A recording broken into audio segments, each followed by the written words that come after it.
आज हिंदी विषय में कक्षा 9वीं से 12वीं तक गद्य साहित्य की प्रमुख विधा कहानी के विषय में जानकारी प्राप्त करेंगे। कहानी की कई परिभाषाएं हैं। कुछ महत्वपूर्ण परिभाषाएं इस प्रकार से हैं कि कहानी एक ऐसा आख्यान है जो इतना छोटा होता है कि एक बैठक में पढ़ा जा सके और जो पाठक पर एक ही प्रभाव उत्पन्न करने के लिए लिखा गया हो। एलन पो के अनुसार ये कहानी की परिभाषा थी। दूसरी परिभाषा है कि घटनात्मक इकहरे चित्रण का नाम कहानी है। साहित्य के सभी अंगों के समान रस उसका आवश्यक गुण है। चंद्रगुप्त विद्यालंकार ने ये परिभाषा दिया था। और तीसरी परिभाषा है कि कहानी में चरित्र व्यक्त होता है, हडसन के अनुसार। चौथी परिभाषा मुंशी प्रेमचंद ने दिया कि कहानी अर्थात गल्प एक ऐसी रचना है जिसमें जीवन के किसी एक अंग या मनोभाव को प्रदर्शित करना ही कहानीकार का उद्देश्य होता है।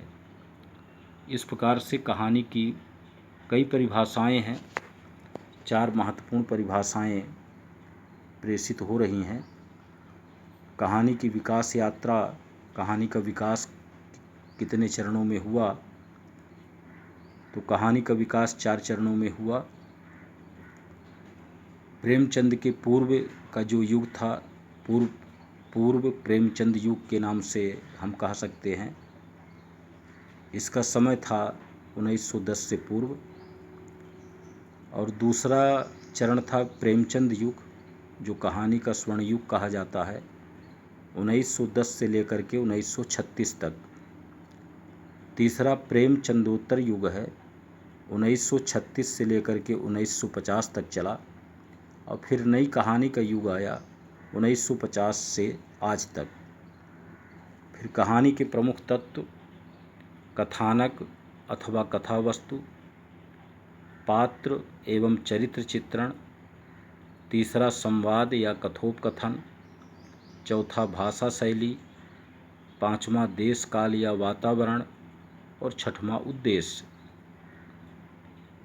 अब ये कहानी की जो विकास यात्रा 4 चरणों में हुई है, इसको विस्तृत समझने के लिए आगे आपको प्राप्त होगा। और उसी प्रकार से कहानी के प्रकार। लेकिन आज कहानी की परिभाषाएं और कहानी की विकास यात्रा तथा कहानी के प्रमुख तत्व, इसे लिखना और याद करना है।